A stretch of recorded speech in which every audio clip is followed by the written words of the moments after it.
Welcome to Connecting Communities, a Beyond the Blog podcast generously funded by the Patterson Foundation. We're here to bring you insights and inspiration from the Suncoast Campaign for Grade Level Reading and more. In each episode, we'll explore how communities come together to support the success of children and families, and to empower the parents, caregivers, educators, and organizations who care so deeply about them. Thanks for joining us. Hello, my name is Leah Verier-Dunn, and today we're discussing one of the pillars of the Suncoast Campaign for Grade Level Reading, School Readiness. The building blocks of school readiness begin at birth. Every interaction with our children is a potential brain-building opportunity. We know that children absorb the things we say and do as their brain makes meaningful connections to help them thrive. With me today to help us understand the importance of school readiness and to share some tools to help us get there is Jennifer Harrison, ELA K-2 Curriculum Specialist for the School District of Manatee County, and Alison Nichols, Director of Elementary Curriculum and Instruction for the School District of Manatee County. Welcome to Connecting Communities, Jennifer and Alison. Thank you so much for joining us. Thank you. Thank you. Before we kind of dive deeper, can you just help clarify for our audience, and either of you can kind of take this answer away, what do we actually mean when we're saying school readiness? We want to make sure, we think it's very important that everyone listening has a shared understanding of the term we're using while we're having this conversation. So what does it mean for a child to be school ready?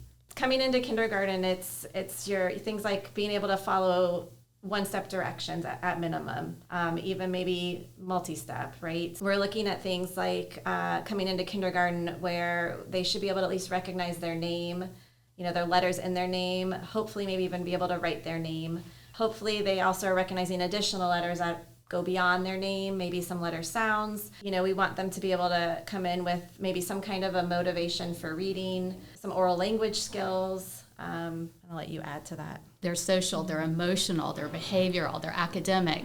There's just so much that goes into what do we mean by being school ready. We stress academic because that's what we see, but just the social skills, the physical things that they need to be able to do, such as tying their shoes or buttoning a button or using the bathroom on their own, or just the emotional pieces of helping your child be able to regulate their emotions and be able to share. And if Johnny's using the red crayon, I want the red crayon, I want it right now, but I'm going to wait. So learning how to wait. And those things are things that they need to learn at home and to practice, play games with them, and they get to learn to take their turn. They get to learn if they lose, we're not going to get upset about it. Everybody gets a chance, to try again. So those little things are so important. Just the fine motor skills, helping them just to, cut paper and to hold a crayon and find the dominant hand that they need to use. Little things like that really come into play when they walk into the classroom, because if they don't have those self-regulation skills, that's something that's going to deter from their learning process. So those are things that families can be doing at home, playing outside with them so they're developing those gross motor skills and being able just to sit and sit up straight and know how to just interact with each other. Does Manatee County have a definition of school readiness that parents could see written out or explained somewhere to help them understand, I should be paying attention to X, Y, and Z before we get there? So I would say that it's not necessarily Manatee County, but the best place is we have our state standards, and there are they're called Early Learning and Developmental Standards for 4 years old to kindergarten. And if you look at those developmental standards, those will pretty much tell you what it should look like, or the skills and things that the child should be able to bring into that kindergarten year. And it goes through the early math skills, early literacy skills, oral language, following directions. I mean, all of the pieces that we kind of hit on are all captured in those standards. Okay, I think that's a helpful resource for parents to know about. And Leah, the other thing, I know you brought a copy too, Jennifer. Just Read Florida has put together family guides, starting with pre-K all the way up I think through at least 8th grade. They're on the Just Read Florida website in English and Spanish. But this is a really nice resource for families that if you, again, it kind of takes what's in those developmental standards and puts it into more parent-friendly, family-friendly language. What will the students be expected to do across that pre-K year, across that kindergarten year? It even gives academic-friendly terms so that parents can see, I'm not sure what this term means, there's some definitions there. It also gives activities and things that families could be doing to help with some of this readiness and what they would be doing across the pre-K or kindergarten year. So these might be a really good resource as well. Can you help us understand a little bit more about the challenges that a child might face if they're entering school unequipped? Oh, absolutely. We just came back from a state literacy convention, and our Chancellor of Early Learning for the state, Carrie Miller, was giving us some statistics, and we were both just like blown away by some of them. And then, a child that starts behind is 75% likely to stay behind for the rest of their school career. So, that in itself is everything. And so when we talk about school readiness, it's critical. It's critical for our students. And I think the other statistic that was interesting to me that she shared was that 90% of a child's brain is fully developed by age 5. So so when you're talking, birth through 5 years old, those are such critical years if you're thinking about that 90% of their brain is developed by the time they enter kindergarten.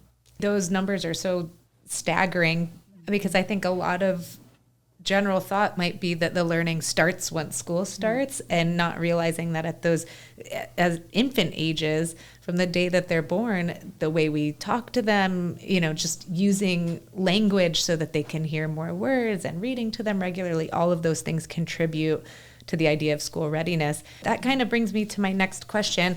I was thinking about Kindergarten Roundup a lot. It comes to mind, and I think of it as such a powerful experience for families. They come in and they get to, have a taste of what kindergarten's going to be like. But that often happens a few months before they're even entering kindergarten, sometimes maybe as much as like 5 or 6 months before. How can Kindergarten Roundup be taken into the home so that they pick something up, that they can try on for size at home for the next several months to help ensure that they're ready when that kindergarten year starts? Well, I know the School Readiness Bags that the Patterson Foundation gives out to all of our schools has some really great pieces in there, so that when a family comes to register, they're given that bag.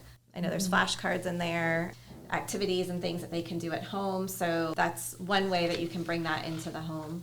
Another piece are our early learning departments, and I know the Patterson Foundation's involved in this, I believe, is they have their monthly Soarin' 4 down at the Bishop Museum. So that's another way that even if you're coming to a kindergarten roundup, let's say in March, going to the museum that once a month for that Soarin' 4, there's all kinds of activities and things that they can walk away with that they can take home and continue to do and work on in the summer. Kindergarten Roundup has become a really big thing in our schools, at most of our schools, and so when the families come in, it's really about building that relationship with the families and helping the students to feel comfortable.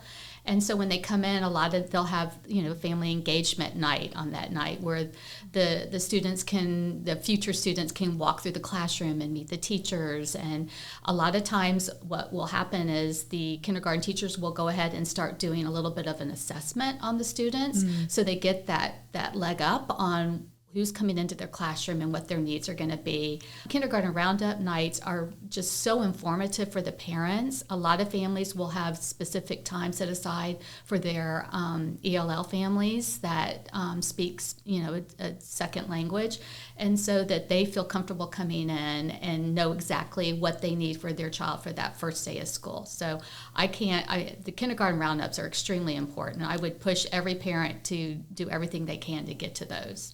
Absolutely. They seem like a very good starting point to sort of light that fire of excitement for children and their families, and to demystify kindergarten a little bit and sort of take away any of the I'm not sure how this is going to go feeling, where they really get to, take a taste before things start. And I love that you're giving them things and tools to be able to take home that they can use to really help boost that security and their readiness before they start for the next year. So I'm glad you brought up our Kindergarten Readiness Bags from the Patterson Foundation, because collaboration is a core value here. It's one of our 5 C's, which is caring, connecting, collaborating, contributing, and creating. And those 5 C's really guide a lot of the work that we're doing. Do you have anything to share about the success of that collaboration that we've shared with you from the Patterson Foundation and with Manatee County Schools? Anytime you hand a family or a child something that they're taking home, that they see now as, okay, I'm now part of this big school, and I get to be a student like my brother or my sister or my cousin, and they get to take those bags home, that ignites that excitement for them. And so it's that earliest, that first connection with the school, that they get to take something home and feel part of that learning experience. So the bags are fabulous, and for them to be able to take that home and it's theirs to use, and just the literacy skill pieces that are in it, they have crayons and they have flashcards and things that the student can really start exploring and understanding, okay, this is what I'm going to be seeing in school when I get to walk into the classroom. It's just one of those things that, again, just connects the family to the school, and it's a wonderful thing that y'all are doing. Well, it's very appreciated. And I'll add to that, too. I think, I know years ago, so when I first came to Manatee County, I started as an ELA specialist. But at that point, I believe that the bags were only going to our Title I schools. And I know there was a big push, and we wanted to be able to do it for all, no matter if they were a Title I student or going into a non-title school. So I know that's been a very positive piece of this, is that now those bags are going out to all kindergarten students, no matter what school you attend. So, a broader reach is, I think, that's a big success of this. In January, we start getting calls from the schools saying, when are our bags arriving? Because that's a big part of their kindergarten roundup. They are excited to be able to pass those bags out to the families. So the schools get excited about it too.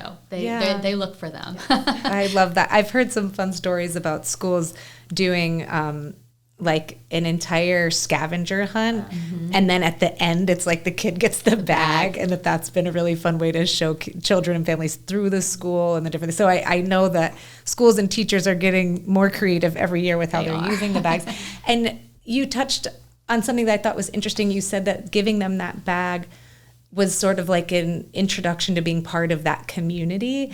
And I really wasn't even considering that part of it. I was thinking more about that they, had something to call their own, to feel empowered as students, but connecting with people and feeling a part of something bigger is such an important piece to learning. So thank you for pointing that out. I really like that you identified that.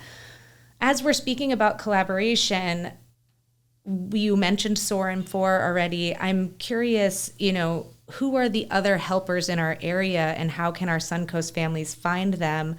Are there organizations outside of the school system? Are there things inside of the school system that our Suncoast families should know about? Well, the United Way, they're a very big partnership with the school district, giving us different funding for different things. So I know, again, in our department, we've collaborated with them on these United Way paraprofessionals for first grade at 8 of our schools. These paraprofessionals have been highly trained over the past couple of years in reading strategies, how do you teach a child to read, that reading development continuum, doing these small group lessons with the students in these first grade classrooms who just maybe need that little bit extra attention that will kind of push them over from being maybe not meeting grade level expectations to meeting those grade level expectations. So that's been a big partnership. Another big partnership we have had is the Community Foundation of Sarasota has been a very big support for us. We have been focusing with them on some early literacy initiatives in our K1 and 2 classrooms, and then with our literacy coaches. So really diving deeply into the science of reading, starting to look at data, looking at characteristics of dyslexia. How does our instruction need to change so we can support students who are maybe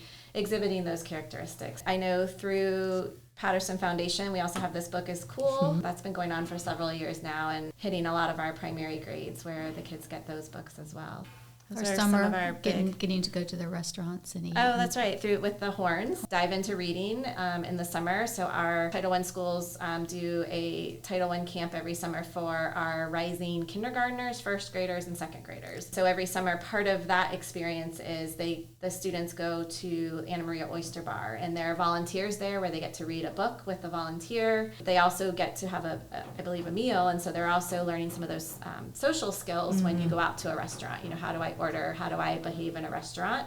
And then they get those literacy skills as well through that book. So I love the work that Dive Into Reading does. I think it's really special. Like you said, it goes back to that connection piece. They're getting a social, emotional aspect of learning while reading, and it's just checking so many boxes. That's a really wonderful organization. So Soarin' For You said is, I know that's not you guys, but that's a once a month thing that parents can participate in? Wednesday. Okay. Talking about Soarin' For, Dr. Halpin and the early learning team have been working diligently this year. They are actually opening a Soarin' For lab at our Harley campus over off of 63rd Avenue East. So basically that will be a lab that's going to be very hands-on with lots of different experiences that families can come from reading stories to acting them out. There's so much there. I don't even remember all of it. I mean, it's a lot. It's a lot. We've toured it, and it actually we haven't seen it with actual stuff. We saw drawings on walls skeletons. And things, the skeleton, and it blew me away the possibilities there. So I mean, that's going to be a really exciting place that families, once it's open, there'll be certain times where families could go and take their children there.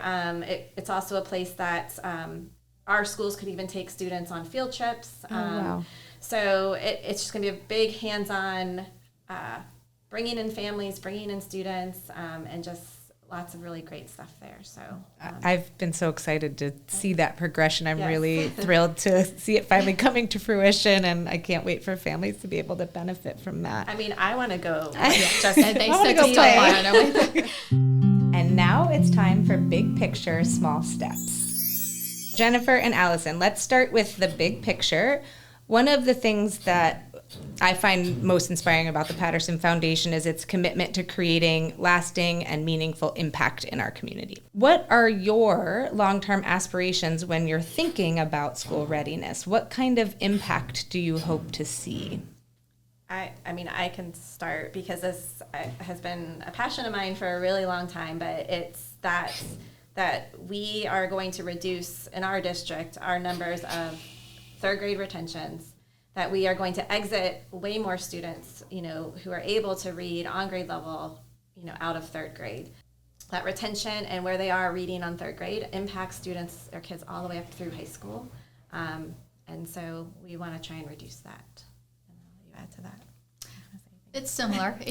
We're both kind of early literacy geeks. So when people, our department, they're like, oh, there they go again. But we tend to get on our soapbox about things. And I would say my big picture is, especially within K2, but it would be K5 as well, is just getting the word out on the science of reading and what strong instruction looks like. Really getting the word out to our teachers, and not just getting the word out to them, but really modeling for them and letting them see what the strong instruction looks like. That, the memorization piece needs to go away, and that we really need to be thinking about how a child truly maps a word in their brain. And that, so to me, that is my goal over the next couple of years that I'm in this position, that I really want to turn our instruction around and just have teachers become very confident in what they're doing with their students, and not just doing something because it's the way we've always done it.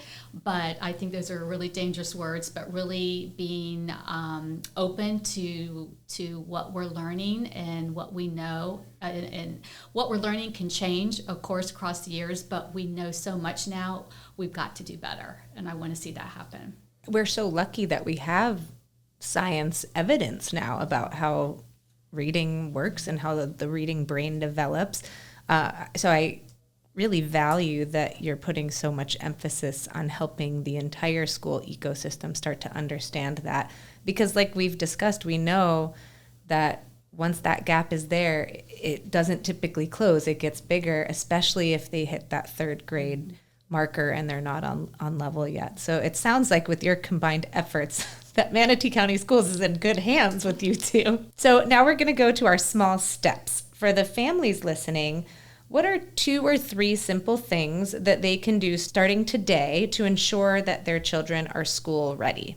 One thing would be to create household routines. So really establish those routines. It's never too late to establish those routines where we get up in the morning and we have breakfast, and this is how we do our day, or this is what we do before we go to bed at night, and just making sure that sleep and nutrition are so important, and just making sure that they're getting that. The other piece I think for families would be going on, looking at those developmental standards. So wrapping your head around that, going on to the Just Read Florida site, looking at those parent guides that kind of break those standards down for you and give support and what those expectations look like. The other thing that I would suggest to families is just to be involved in their school.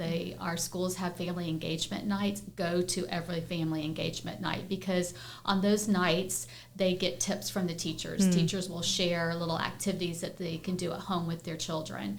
And New Worlds, a lot of time, will come out. Schools will call them. They come out. They give out books. United Way's there giving out books, giving out snacks and different supplies, and supporting parents on anything that they might need, whether it's taking out a loan or just anything, finding housing. United Way's always, they always have someone there to support those families as well, and it's someone who speaks Spanish. So don't stay home because you don't speak English. Come to the school and participate. And the other piece I think families can do at minimum is read stories. Read every single day. Some of our public libraries, they have little centers set up for families to come in. It's like little exploration centers. And so that's another wonderful thing that families can do on a weekend or an evening. Go spend time at the public library. And then the storybook trails. Storybook trail. So they've put Lincoln Park and then at Tom Bennett Park.